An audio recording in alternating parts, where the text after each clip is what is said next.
Selamat datang di Fokus DI YouTube channel.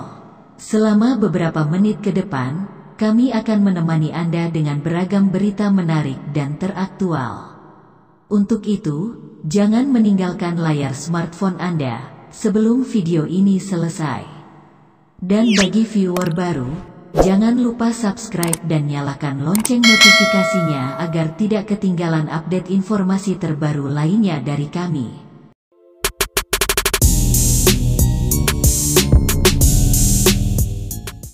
Untuk itu akan dibentuk akan dibentuk badan otorita, yaitu Badan Otorita Pembangunan Ibu Kota Baru, dan itu akan segera diperpreskan karena proses di tingkat antar kementerian sudah selesai. Kemudian badan ini setingkat menteri. Tak ada gubernur dan DPRD di Ibu Kota Baru. Pemerintah menghendaki Ibu Kota Negara Baru di Penajam Pasir Utara, Kalimantan Timur tidak dipimpin oleh seorang gubernur yang dipilih lewat pemilihan kepala daerah. Tak ada pula DPRD seperti DKI Jakarta saat ini. Hal itu tertuang dalam rancangan atau draft rancangan Undang-Undang Ibu Kota Negara atau IKN baru dari pemerintah yang telah diberikan kepada DPR untuk dibahas. Dalam draft itu dinyatakan bahwa Ibu Kota Baru nanti akan dipimpin oleh kepala otorita yang diangkat dan bisa diberhentikan kapanpun oleh Presiden. Pemerintahan khusus IKN dipimpin oleh kepala otorita IKN dan dibantu oleh seorang wakil kepala otorita IKN yang ditunjuk, diangkat, dan diberhentikan langsung oleh Presiden, bunyi pasal 9 draft RUU IKN.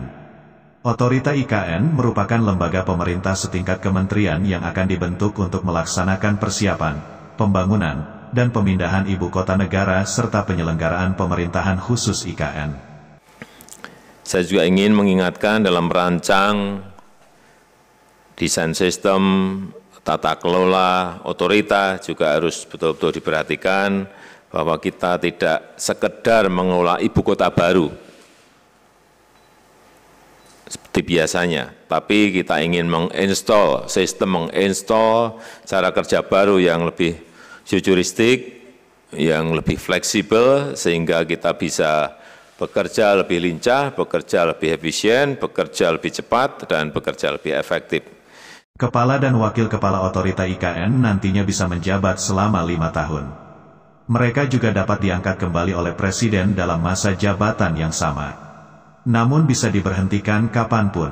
Kepala otorita IKN dan atau wakil kepala otorita IKN sebagaimana dimaksud dalam pasal 9 dapat diberhentikan sewaktu-waktu oleh Presiden sebelum masa jabatan sebagaimana dimaksud pada ayat 1 berakhir, bunyi pasal 10 ayat 2 draft RUU IKN. Selain itu, draft UU IKN juga menyebutkan kewenangan pemerintahan khusus IKN dalam pengelolaan wilayah mencakup seluruh urusan pemerintahan kecuali bidang politik luar negeri, pertahanan dan keamanan, justisi, moneter dan fiskal nasional, dan agama. Draft RUU IKN tak mengatur mengenai pembentukan DPRD dalam pemerintahan khusus IKN. Artinya, IKN nantinya tak akan memiliki DPRD seperti yang dimiliki DKI Jakarta saat ini. Pemerintahan IKN juga akan dikecualikan dari ketentuan aturan yang mengatur daerah pemilihan dalam rangka pemilihan umum. Tak ada pemilihan kepala daerah. Hanya ada pemilu presiden dan wakil presiden, pemilu anggota DPR, dan pemilu memilih anggota Dewan Perwakilan Daerah.